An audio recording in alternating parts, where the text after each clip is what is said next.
శక్తి కలిగిన వారుగా, దానిని ఓడించే శక్తి కలిగిన వారుగా, బలమైన సాధనాలుగా నిలిచి ఉండటానికి మా సాయంత్రం కూడిక అవసరం.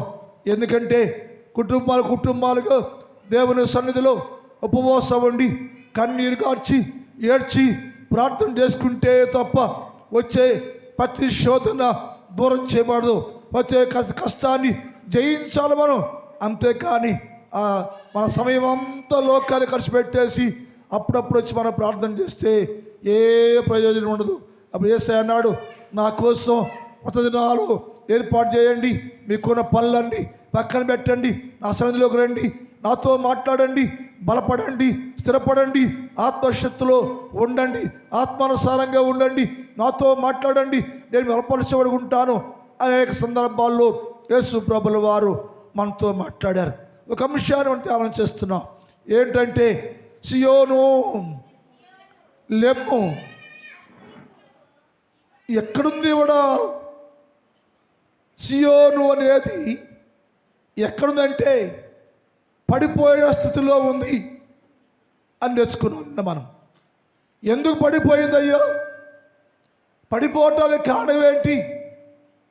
పడగొట్టారో 3 విషయాలు నేర్చుకున్నాం మనం. ఒకటి, తనకు తానుగా పడగొట్టుకుంది, తనకు తానుగా జారిపోయింది, తనకు తానుగా విశ్వాసంలో నుంచి భ్రష్టత్వంలోకి వెళ్ళిపోయింది అని చెప్పాడు. ఆయన అన్నాడు, 2 చెప్పాడు ఆయన, నాశనం రాబోతుంది, నశించిపోకుండా ఉండటానికి నువ్వేం చెయ్యాలంటే లేచి రావాలి, లేవండి. ఏ స్థలమైతే నాశనంగా ఉందో, ఏ స్థలంలో ఉన్న వారికి నాశనం రాబోతుందో, ఆ నాశనము, ఆ తెగులు నీకు రాకుండా ఉండాలంటే నువ్వేం చేయాలంటే నీవున్న స్థలంలో నుంచి లెమ్ము, బలం తెచ్చుకోనము, లెండి, లేచి వస్తే కానీ నీకు విజయము, జయము, క్షేమము కలిగి దీవెన కలిగి ఉంటావని నిన్న దినములో మాట్లాడారు. ఎందుకయ్యా అంటే సియోనుకి తనకు తానుగా దేవుని పాత్రలోనిది తాగి హానికరంగా జీవిస్తున్నట్టుగా చూసాము. అందుకని వాక్యం అంటుంది, అక్కడ పడి ఉన్నవాడు లేవాలి, లేండి. అవి అక్కడ సియోనే కాదు, ప్రస్తుత లోకంలోనే పడిపోయింది, పాపంలోనే పడిపోయింది, లేవలేని స్థితిలో ఉంది. ఇప్పుడైనా మీరు లేవాలి, లేండి. లేచే సమయం ఇది. సియోను లెమ్ము, సియోను జారిపోయిన దాన్ని, పడిపోయాం దాన్ని, బలహీనపడిన దాన్ని, భక్తులు కోల్పోయాం దాన్ని, లేచి రమ్మని నా దేవుడు మాట్లాడుతూ ఉన్నారు. మనం ఏం చేయాలంటే మన సొంత పనులు పక్కనైపోయి దేవుడు దూరం అయిపోవటం కాదు. ప్రతి క్షణము యేసు క్రీస్తు ప్రభు దగ్గర ఎక్కడ పడిపోయావో, ఎక్కడ జారిపోయావో, ఎక్కడ ఓడిపోయావో, ఎక్కడ కృంగిపోయావో అది జ్ఞాపకం చేసుకొని ప్రతి క్షణము యేసు క్రీస్తు ప్రభుల వారి సన్నిధానములో సిద్ధపాటు కలిగేవారుగా ఉండాలని మనం నేర్చుకున్నాం. 2 చెప్పడాయిన సియోను బలము ధరించుకోనము. సియోనికి బలము లేదా? సియోనికి బలము లేదా? బలమైంది. ఎంత బలం అంటే సియోను అంత బలమైన కలిగింది లెక్కడ లేదే లేదు. అది ప్రారంభములో బలమైన పట్టణం. అది సియోను అనే పట్టణం, దేవుని పట్టణం, దేవుని జనాంగం, దేవుని ప్రజలు, దేవుని చేత ఎన్నుకో చేయబడ్డవారు, దేవుని చేత నిర్ణయించబడ్డవారు, దేవుని ఆశీర్వాదాలు పొందుకున్నటువంటి ఆ పట్టణం ప్రారంభంలో చాలా బలంగా ఉంది. ప్రారంభంలో చాలా బలంగా ఉంది. దారి అంత బలమైనటువంటి వారు ఎవరో ఉండరని లేఖనాల్లో రాయబడి ఉంది. యెషయా గ్రంథం 26వ అధ్యాయం 1 చదువుదాం. ఆ దినమున యెషయా 26 బలమైన పట్టణం ఒకటి. ఇలాంటిది బలమైన పట్టణం ఒకటి మనకుందయ్యో, దాని పేరు సియోను. ఆ పట్టణం ఎంత బలమైందంటే బలమైన పట్టణము ఒకటి మాకుందయ్యో. ప్రారంభములో చాలా బలమైంది, ప్రారంభములో చాలా శక్తి ఉంది, ప్రారంభంలో పరిపూర్ణమైన బలము కలిగింది. బలమైన పట్టణము ఒకటి మనకున్నది. రక్షణతో దానికి ప్రాకారం కట్టాను నేను. నియమించాడు. చుట్టూ ప్రాకారం ఉంది, బురుసులు కట్టాను నేను. ఎక్కడ కోల్పోయే అవకాశమే లేకుండా ఆ పట్టణాన్ని చాలా బలపరిచా, చాలా స్థిరపరిచా, శక్తి కలిగిందో బలము కలిగిందానిగా ఉంచాను నేను. అయితే ఇప్పుడు ఏమైందంటే ఆ బలమైన పట్టణం, బలమైన ప్రాకారం కలిగిన పట్టణం, బురుసులు కలిగిన పట్టణం ఎక్కడున్నాయంటే అది నేల కూలిపోయి ఉండేను, పడిపోయి ఉండేను. ఏమైంది? ప్రారంభంలో ఉన్న బలము, ప్రారంభంలో ఉన్న శక్తి ఎందుకు నీవు కోల్పోయావు? ప్రాకారాన్ని ఎందుకు పడగొట్టుకున్నావు? బురుసుల్ని ఎందుకు పడగొట్టి బక్క చిక్కిపోయావు నీవు? యేసు అన్నాడు, అది ప్రారంభంలో చాలా బలంగా ఉందమ్మా. మనకు పట్టణం ఉంది, దాని పేరు సియోను. ఆ సియోను ప్రారంభంలో చాలా బలంగా ఉంది. నేను ప్రపంచ క్రైస్తవ్యంకి వెళ్తే ప్రపంచం విశ్వాసులు ప్రారంభ దశలో చాలా బలవంతులుగా ఉన్నారు, చాలా బలం కలిగి ఉన్నారు. అలా బలం కలిగి ఉన్న వారి చుట్టూ రక్షణ ప్రాకారం కట్టేసయ్యా. ఎన్నుకున్నాను నేను విశ్వాసిని, ఈ సంఘాన్ని, ఈ బిడ్డను నేను ఎన్నుకున్నాను, ఏర్పాటు చేసుకున్నాను. కాబట్టి అది ఎక్కడ జారిపోకుండా, ఎక్కడ పడిపోకుండా అంతవరకు స్థిరముగాను బలముగాను ఉండాలని నీ చుట్టూ ఆయన రక్షణ ప్రాకారం కట్టి, బురుసులు కట్టి బలపరుస్తూ ఉండను. ప్రతిరోజు దాని మీదకి ఏ శత్రువు రాకుండా, ఎవడు దాడి చేయకుండా ఆ బలమైన పట్టణంగా ఉన్నట్టుగానే నిన్ను కూడా బలమైన విశ్వాసిగా దేవుడు ఉంచాడు. ప్రారంభంలో సంఘం బలమైందే, ప్రారంభ విశ్వాసి బలంగానే ఉన్నాడు. ఏమైందయ్యో ఆ విశ్వాసం? ఏమైంది? ఆ బలం ఏమైపోయింది? ఆ భక్తి ఏమైపోయింది? సంఘంలోనో, విశ్వాసుల్లోనో, ప్రజల్లోనో ఎందుకు బలహీన వచ్చిందయ్యో? ఎందుకు పడిపోయిందో? కింద పడిపోయే కారణం ఏంటి? దాని కాపు లేదా? దాని చుట్టూ బురుజులు లేవా? ఉన్నాయి. కాపు ఉంది. ఏ కాపాడినది? రక్షణ ప్రాకారం ఉందట. రక్షణ ప్రాకారం ఉంది. అయినా కానీ బలమైనటువంటి ఒక పట్టణం ఉంది. అది ఇప్పుడు బలహీనమైపోయిందయ్యో, పాడైపోయిందయ్యో, పడిపోయిందయ్యో. కారణం ఏంటి? ఎందుకు పడిపోయిందంటే బలమైన పట్టణము అన్ని విషయాల్లో క్రమక్రమంగా తనకు తానుగా కూలిపోయింది, కుప్ప కూలిపోయింది. ఎవరు కూలగొట్టాయిట? ఎప్పుడైతే నేను నాకేంటి అనుకుంటే విశ్వాసం నేను బలంగా ఉండాను, సంఘం నేను బలంగా ఉండాను, నాకే ఎదురే లేదని అనుకుంటున్నప్పుడు నీ మీదకి దేవుడే నిన్ను కొల్లగొట్టేశాట. బలమైందే, బలంగానే ఉండు. బలమైన పట్టణమే, బలంగా ఉండు. విశ్వాసంలో బలంగా ఉండు, భక్తిలో బలంగా ఉండు, ప్రార్థనలో బలంగా ఉండు, బలమైన సాధనంగా ఉండాలి నీవు. కానీ నీ లోపట అహమచ్చను. ఓపద్య గ్రంథం 1వ అధ్యాయం 2 చదువుతాం, 3 నుంచి చదువుతాం. ఓపద్య గ్రంథం 1:3 నుంచి.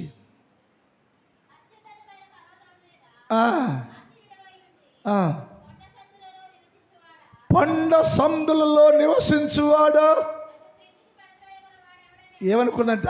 నేను బలంగా ఉన్నాను, బలమే పట్టణాన్ని నేను, బలంగా ఉన్నాను నేను, చుట్టూ ప్రాకారం ఉంది, నన్ను పడవేసేవాడు ఎవడు లేడు అనుకున్నదానా, నీ హృదయము గర్వించడందువలన నువ్వు మోసపోతువి.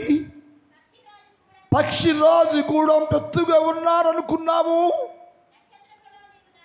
నక్షత్రాల్లో దారి కట్టుకున్నావు. అక్కడ నుండి నేను నిన్ను కింద పడేశా. సియోను ఎందుకు పడిపోయింది? అది బలమైంది కదా, ప్రాకారం కలిగింది కదా, బలమైనటువంటి దుర్గం ఉంది కదా. ఎందుకు పడిపోవడం కారణం ఏంటంటే, ఎందుకు పడిపోయిందయ్యో సియోను? పడిపోవడం కారణం ఏంటి? ఎందుకు పడిపోయింది? సంగమా పాడైపోవడం కారణం ఏంటి? విశ్వాసి నీ భక్తిలో పాడైపోవడం కారణమంటే నీ లోపల అహముండెను. నాకేమిటి, నాకు ఎదురే ఉంది, ఎక్కడే ఉంటాను అనుకున్నా నువ్వు, ఆకాశంలో గుడి కట్టుకున్నాను నేను, అక్కడికి వచ్చి ఎవడు నన్ను పడవేయలేడు, ఆడకొచ్చి ఎవడు నన్ను తాకలేడు, అందరికంటే ఉన్నతంగా ఉండాలి అని హృదయంలో గర్విస్తే ఆయన నిన్ను పడవేశాడట. అంటే నీకు నీవుగా కింద పడిపోయావు. ఎందుకంటే నీ అహంకారం నాకు అంత సమృద్ధిగా ఉంది నాకు అనుకుంటున్నావు నీవు. దేవుడు చెప్పంటే అలా అనుకున్నావు కాబట్టి నీ హృదయ కర్రవారు బట్టి నేను నిన్ను పడవేశానయ్యా. ఎక్కడ పడేసంటే నేలమట్టం అయిపోయింది. ఏమైపోయిందయ్యా? భక్తి కోల్పోయింది, విశ్వాసం కోల్పోయింది, ప్రార్థన కోల్పోయింది, బలాన్ని కోల్పోయింది, బక్క చిక్కిందిగా ఉంది. కారణం ఏంటంటే నీలో ఉన్న బలమును, ప్రారంభంలో బలమును నీకు నీవే జారవించుకున్నావన్నమాట. ప్రారంభంలో ఉన్న బలాన్ని నీకు నీవే జాగ్రత్త చేసుకుంటే బలమంతా పోయినాక మళ్ళీ బలం కావాలయ్యా. బలం కావాలయ్యా అంటే ఆ పోయిన బలము తెచ్చుకోవడానికి చాలా కష్టం వచ్చింది. ఆ శిరోను బలవంతుడే, ప్రారంభంలో ఆ పట్టణము చాలా చాలా బలంగా ఉంది. కానీ దానికి ఉన్న అహంకారమే దానిని కిందకు త్రోసివేసింది. అంటే విశ్వాస జీవితాల్లో ఇలా ఎప్పుడు విశ్వాసైనా సంఘమైనా ఎవరైనా సరే ఎప్పుడు యేసుతోనే ఉండాలి, వాక్యంలాగా ఉండాలి, యేసులాగా ఉండాలి, అన్ని విషయాల్లో తగ్గించుకునే వారిగా ఉండాలి. నేను బలంగా ఉన్నాను, భక్తుల బలం, ప్రార్థనలో బలం, వాక్యుల బలం, నాకేంటి అనుకుంటా ఉంటే నీకు నీవే కింద పడేసుకుంటున్నావని గ్రహించాలి అని చెప్పాడు. నేను బలం ఇచ్చాను, అది మొదట చాలా బలంగా ఉంది, ఇప్పుడు దానికి ఏమి లేదంట, బలం అనేది లేదు. అదే చిన్న ఉదాహరణ చెప్తా. సంసోన్కి దేవుడు బలము ప్రారంభంలో చాలా బలం ఉంది. సంసోన్ దగ్గర ప్రారంభంలో చాలా బలం ఉంది. ఎంత బలం అంటే ఏది కనపడితే దానిని చీల్చేస్తున్నాడు. ఎక్కడిది బలం అంటే తండ్రి అయిన దేవుడు వాడిని ప్రేమించాడు, దీవించాడు. బలంగా ఉండయ్యా, శత్రువుని జయించయ్యా, శత్రువుని ఓడించయ్యా. నా శత్రువు ఫిలిష్తీయులు వారు వచ్చి నా ప్రజల్ని నాశనం చేస్తుంటే ఆ శత్రు సముఖాన్ని నాశనం చేయి. ఆ నాశనం చేయటానికి అంటే శత్రువుని ఓడించడానికి తగిన శక్తి సామర్థ్యం కలిగిన బలాన్ని నేను ఇస్తున్నానయ్యా అని చెప్పాడు. వాడు మొదట్లో చాలా బలంగా ఉన్నాడు. బలాన్ని ఆధారం చేసుకుని అందరినీ హతమార్చడం ప్రారంభించాడు. కానీ తనకున్న బలాన్ని తానే జారించుకొనెను. తనకున్న బలాన్ని వాడే జారించుకొనెను. తర్వాత పోగొట్టిన బలం కోసం అంగలారుస్తూ ఉండేను. అయ్యా ఒక్కసారి జ్ఞాపకం చేసుకయ్యా, ఏ విధంగా సంసారం నువ్వు మొదట్లో చాలా బలంగా ఉన్నావు కదా, నీ బలం స్ట్రాంగ్ కదా, బలవంతుడు కదా, నా బలం నాది కదా, నీకున్న బలము నాది కదా. ఏమైంది? మొదట నీకున్న శక్తి, నీకున్న బలము ఏమైందంటే నేను బలవంతుడను విర్రవీగాడు, నేను బలవంతుడను రెచ్చిపోయాడు. అతడు విస్తారసు జీవిస్తే ఇంకెన్నాడు బలం రాకుండా అయిపోయింది. అంటున్నాడు, యెరూషలేమా అది మొదట చాలా చాలా బలమైన పట్టణం, ఇప్పుడు కింద పడిపోయింది. మన జీవితాలండి ఎప్పుడు ఒకే రకంగా ఉండాలి. మనం నీకు ఇచ్చిన బలం ఉందే, దేవుడు ఇచ్చాడు. బలమైన పాత్ర వాడుకోవటానికి దేవుడు ఎన్నుకున్నాడు. లోకములో ఉంటే, పాపములో ఉంటే, భ్రష్టత్వం ఉంటే నిన్ను కడిగి పవిత్రపరుచుకుని ఆత్మతో నింపి, ఆత్మాభిషేకం నింపి ఆయన పాత్ర వాడుకోవటానికి నిన్ను నియమించుకున్నాడు, బలపరుచుకున్నాడు. నీ బలమంతా అపవాదం చేయించడానికి దేవునితో సరైన సంబంధాన్ని కలిగి ఉండలాగిన ఉండాలి. కానీ ఏమేదంటే బలం పడిపోయింది. ఎందుకయ్యా పడిపోయింది? భక్తుడు దావీదు అన్నాడు, అయ్యా నా బలం పోయింది అయ్యా అన్నాడు దావీదు. బలం ఏమైపోయిందయ్యా? దావీదు నువ్వు చాలా బలం గలవాడు కదా, చాలా బలవంతుడు కదా, సింహాన్ని చీల్చేస్తావు కదా, గెలుపుడు చంపేస్తావు కదా, గొల్లియాతుని హతమార్చావు కదా. ఆ బలం ఏంటంటే ప్రారంభములో నేను నీకు ఇచ్చిన బలమది.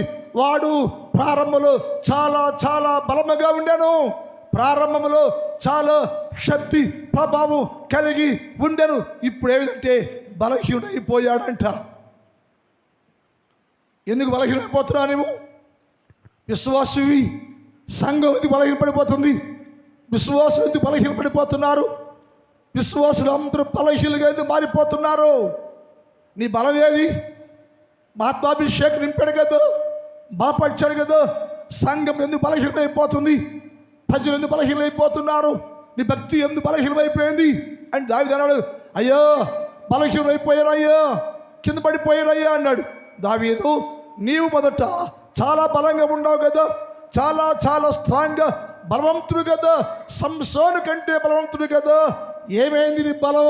ఎందుకు పోయింది నీ బలం అంటే అని అంటాడు, నా బలం పోయిందయ్యా. 31వ కీర్తన 10వ చూద్దాం. 31వ కీర్తన 10వ వచనం ఒక్కటి చదవండి. నా బతుకంతా నేను దుఃఖమేనయ్యా. ఎప్పుడూ దావీదు హ్యాపీగా, సంతోషంగా, ఉల్లాసంగా పాటలు పాడుకుంటూ, ధ్యానం చేసుకుంటూ, ఒంటరిగా ఉండి గీతాలు గీస్తూ, పాటలు రాస్తూ, దేవుని స్తుతిస్తూ గణపరుస్తున్నటువంటి దావీదు ప్రారంభంలో చాలా బలమైన పట్టణంలాగా ఉండెను, బలవంతుడిగా ఉండెను. ఇప్పుడు అన్నాడు, అయ్యా నేను కింద పడిపోయానయ్యా, బలమంతా పోయిందయ్యా, బలహీనంగా ఉన్నానయ్యా నేను. ఎందుకు పోయిందయ్యా దావీదు? నీ బలపడి అంటాడు. అయ్యా ఏమన్నా అక్కడ, నా బతుకంతా నేను దుఃఖముతోనే, నా బతుకంతా వేదనే. ఎందుకు వచ్చింది వేదన నీకు? రోగంతో వేదన, ప్రతిరోజు ఏడుస్తున్నావు నువ్వు.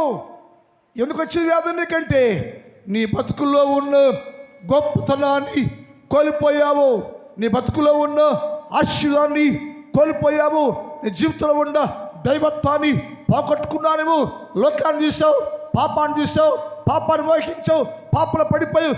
నాకేంటి నాకేంటి ఇర్రవిగా కాబట్టి అస్తి నా బతుకంతా ఏడిపోయాయ్యో. సంతోషం కోల్పోయాను, ఆనందం కోల్పోయాను, ఆశీర్వాదం కోల్పోయాను. ఏది లేదయ్యా నా జీవితంలో. ఏమైందయ్యా అంటే చదువు కిందకి, నా దోషాన్ని బట్టి నా బలమంతా తగ్గిపోయిందయ్యా, బలహీనైపోయాను ఇప్పుడు నేను. ఎందుకు దావీదు? బలమైన పట్టణం కదా నువ్వు, బలమైన వ్యక్తి కదా నువ్వు, బలమైన వ్యక్తివే కదా నువ్వు. ఇప్పుడు ఎందుకు బలహీనైపోయావంటే నా దోషమును బట్టి, నా దోషాన్ని బట్టి నా పాపం నాలో ప్రవేశించింది. నా దోషం తల మీదుగా పొరలిపోతుంది, నా మీదకి పాపం పడిపోయింది. ఆ పాపము, ఆ దోషము రాగానే కింద పడిపోయానయ్యో. అది ఇప్పుడే నాలోకి వచ్చిందో, ఆ దోషము, ఆ పాపము ఎప్పుడైతే నాలో ప్రవేశించిందో, నాలో ఉన్న ప్రారంభమైన బలం ఉందే, నాకు ఇచ్చే బలం ఉంది, అది బలము నన్ను ఎడబాసిందయ్యా. ఆ బలము నన్ను ఎడబాసింది. బలహీనైపోయా, బలము లేదు. ఎప్పుడైతే నీవు నాకు ఇచ్చిన బలము నన్ను ఎడబాసిందో, వేరైపోయిందో, ఒంటరిగా ఉండ, మామూలు వ్యక్తిగా ఉండ, అది నాలో ఉంటే నా బతుకంత దుఃఖం అయిపోయింది అయ్యో. నా బతుకంత ఏడిపే, నా బ్రతుకంత ఏడుస్తున్నాను నేను, కన్నీరు గారుస్తున్నాను నేను. ఏమైందయ్యా అంటే నా దోషం. సియోను బలమైన పట్టణమా, కింద పడిపోయావు. ఏమిటంటే నీ దోషం, నీ పాపం, నీ తిరుగుబాటు, నీ లోబడిన జీవితం నిన్ను అలా స్థితి మార్చింది. నా బతుకంతా దుఃఖమేనయ్యా. దావీదు ఎందుకు ఏడుస్తున్నావయ్యా అంటే దావీదు చెప్పే మాట అంటే, మొదట నేను బాగా బలవంతుడేనయ్యా, ప్రార్థనా శక్తి ఉంది, ఆత్మశక్తి ఉంది, ఆత్మ బలం ఉందయ్యా. రానయ్యా ఆ ప్రార్థనా శక్తిని వదిలేసి లోకాన్ని తీసానయ్యా, పాపాన్ని తీసానయ్యా. ఆ పాపమయ్యా నన్ను పతనానికి పాటు చేసింది. ఆ దోషమయ్యా కింద పడేస్తే నా బలవంతో ఏమంట ఏమైంది?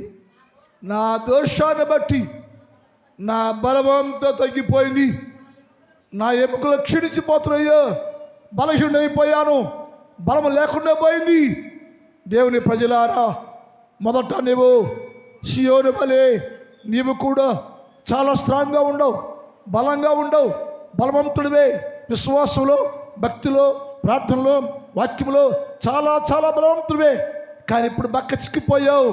ప్రార్థన లేదు, వాక్యం లేదు, భక్తి లేదు, నామకార్థం, పాపం, దోషం నీ మీద ప్రభుత్వం చేస్తుంటే మొదటి స్థితి కోల్పోయారు.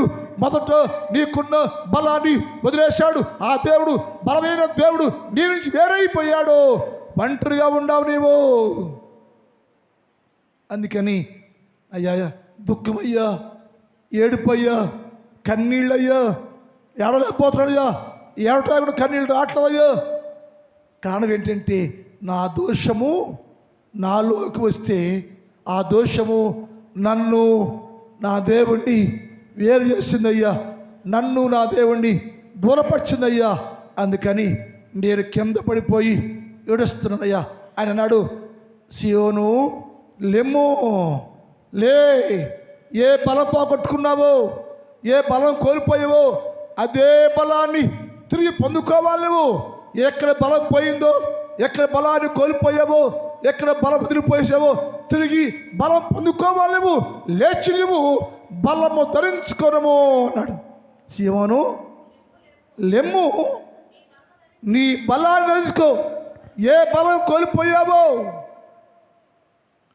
ఏ బలము వదిలిపెట్టి అలిసిపోయిందో, ఏ బలం నీకు దూరం అయిపోయిందో, లేచి ఆ బలాన్ని మరలో ధరించుకోనము. వచ్చింది వెంటనే ఆయన అన్నాడు ఆ వాక్యం, ఏ బలం పోగొట్టుకున్నావో లేచి బలం ధరించుకో. ఆ బలము ధరించుకున్నంతసేపు నేను మరలా తిరిగి బలంలోకి వస్తే, బలాన్ని ధరించుకుంటేనే నీకు మొదటి స్థితి వచ్చేది. లేకపోతే ఇంకెప్పటికీ బలహీనుడవే, బలహీనుడవే. సియోను హెచ్చరిస్తున్నాను, ఆజ్ఞాపిస్తున్నాను, లేచి ఎక్కడ పోగొట్టుకున్న బలం ఉంది, ఏ బలం పోయిందో ఆ బలాన్ని ధరించుకుంటే ఆయన అన్నాడు, దావీదు అంటాడు, అయ్యా నేను ముసలోడైపోయినా కూడా అయ్యా నాకు బలము హీనమైపోయి. చూద్దాం, చూడండి 71వ కీర్తన 9 చదువుదాం. 71:9.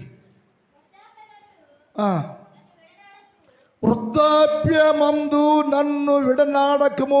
ఏ కుర్రప్పుడేమో విర్రవిగావా, అంతేగా. కుర్రప్పుడేమో రెచ్చిపోయి ఇష్టాల్సిన జీవించావా? నువ్వు చేసిన పాపాలకి నీ దేవుని బలం వేరైపోయింది కదా.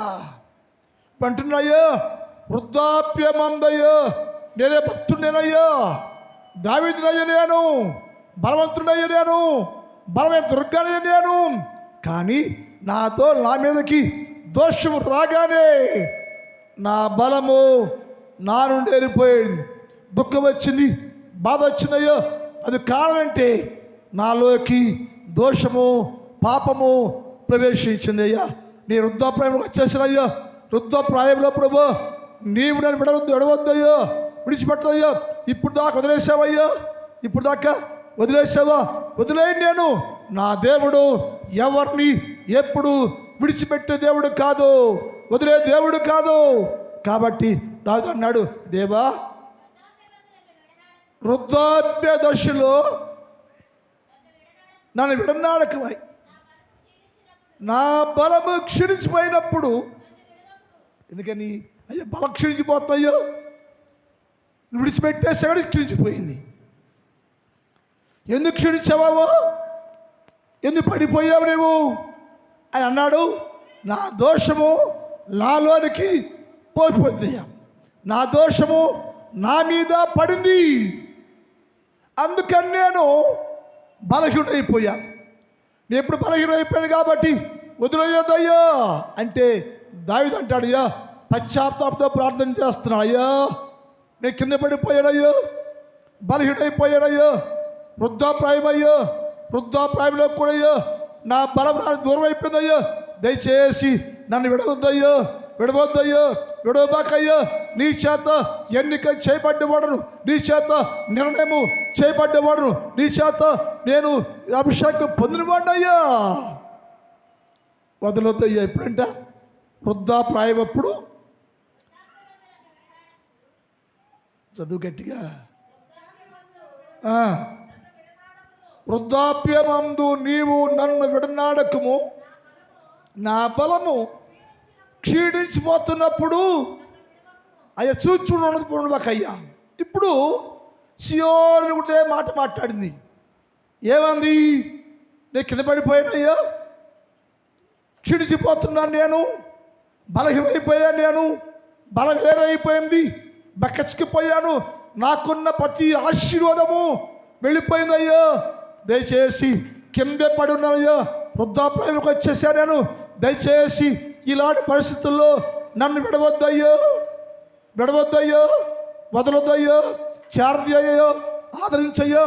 నాకు మొదటి స్థితి కావాలయ్యో, మొదటి బలము నాకు కావాలేసయ్యా అని ప్రార్థన చేస్తుంటే నా దేవుడు చెప్పాడు, సియోను, సియోను లే, బలం ధరించుకో, నేను నా బలాన్ని నేను మరలా నీకు ధరింపజేస్తానమ్మా. నేను నువ్వే బలం పోగొట్టుకున్నావో, పోగొట్టుకున్న ప్రతి బలమును నేను ధరింప చేయటానికి నేను సిద్ధంగా ఉండా. ఎప్పుడు? ఎప్పుడంట? పశ్చాత్తాపం. ఎక్కడ పడిపోయావో, ఎక్కడ జారిపోతున్నావో, ఎక్కడ ఓడిపోయావో, ఏ పాపం నీ మీద ప్రభుత్వం చేస్తుందో, ఏ దోషం నీకు అడ్డంగా ఉందో ఆ గ్రహించి నేను పాపిని, నా పాపాన్ని బట్టి, నా దోషాన్ని బట్టి, నా తిరుగుబాటును బట్టి నాలో బలవంతా పోయింది, క్షీణించిపోతానని పశ్చాత్తాపడితే దేవుడు అన్నాడు, సియోను లెమ్ము, బలము ధరించుకొనుము, నేనే బలపరిచేవాడను, నేనే బలమిచ్చేవాడను. ఏది పోగొట్టుకున్నావో, పోగొట్టుకున్న ప్రతి బలమును తిరిగి మరలా నేను నీకు ఇస్తా. రావాలంటే అవేంటంట? పశ్చాత్తాపడేను, ప్రార్థన చేశాను, ప్రలాపించాను. 3 విషయాలు. 1 పశ్చాత్తాపడేను, ప్రలాపించను, ప్రార్థన చేశాను. 3 విషయాలు ఉంటాయి అక్కడ. 1 పశ్చాత్తాపడేను, ప్రలాపించను, ప్రార్థన. 2 ఒకటే పదాలు, కానీ సందర్భం వేరుగుంటుంది. పశ్చాత్తాపడేను, ప్రలాపించను, ప్రార్థన చేశాను. అయ్యా అన్ని స్థలాల్లో దీవించవయ్యా. నా మూర్ఖత, నా దోషం, నా పాపం, నా తిరుగుబాటు నాకయ్యో బలహీనమైపోయినయ్యో, బక్కచిక్కిపోయినయ్యో, సహాయం చేయని ప్రార్థన చేస్తుంటే, పశ్చాత్తాపడుతుంటే దేవుడు చెప్పాడు, సియోను లెమ్ము, బలము ధరించుకోనము అన్నాడు. ఏం ధరించుకోవాలి నువ్వు ఇప్పుడు? బలం. ఏ బలం ధరించుకోవాలా?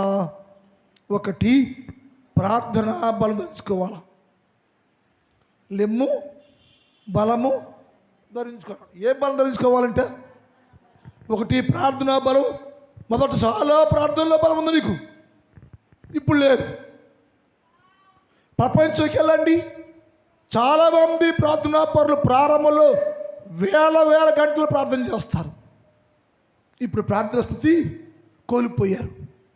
ప్రపంచ క్రైస్తవులు చూస్తే చాలామంది మొదట ఉన్నటువంటి ప్రార్థనా శక్తి, ప్రార్థన బలుపులు లేదు. ఏమైందయ్యా? ప్రారంభంలో ఆ ప్రార్థన బలం ఏమైపోయింది? ప్రార్థన కోల్పోయాం, ప్రార్థన బలాన్ని కోల్పోయాం, ప్రార్థనా శక్తిని కోల్పోయాం. ఇప్పుడు అన్నాడు, నువ్వు లేచి బలం ధరించుకోమ్మా అన్నాడు. ఏ బలం కావాలి ఇప్పుడు? నాకు లేవటానికి ఏం బలం కావాలంట? ప్రార్థనా శక్తి కావాలి. మన వాళ్ళు పాడతారు, ప్రార్థన శక్తి నాకు కావాలయ్యా,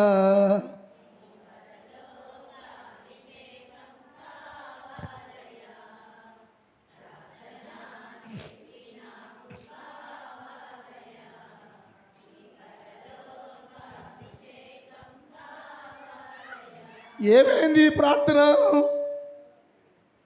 ఏమైంది ప్రార్థన? మొదటున్న ప్రార్థన చివరిదాకా ఉండాలండి. అర్థమవుతుందా? ముసలోడు అయిపోయినా కూడా ఉడిగిపోతున్నా సరే ఏముండంట, మొదట ప్రారంభించిన ప్రార్థనా శక్తి చివరిదాకా ఉండాలి. ఇది కోల్పోయావు నీవు. సియోను లేచి ఏం చేయమంటావు అంటే బలం ధరించుకున్నాడు. బలాన్ని ధరించుకోవాలి. ఏ బలం కావాలి ఇప్పుడు నీకు?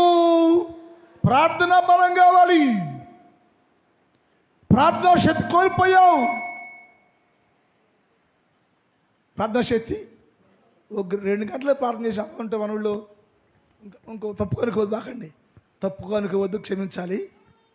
మనందరిలో ఫిల్టర్ వేస్తే ఇప్పుడు దాన్ని ఏమంటారు?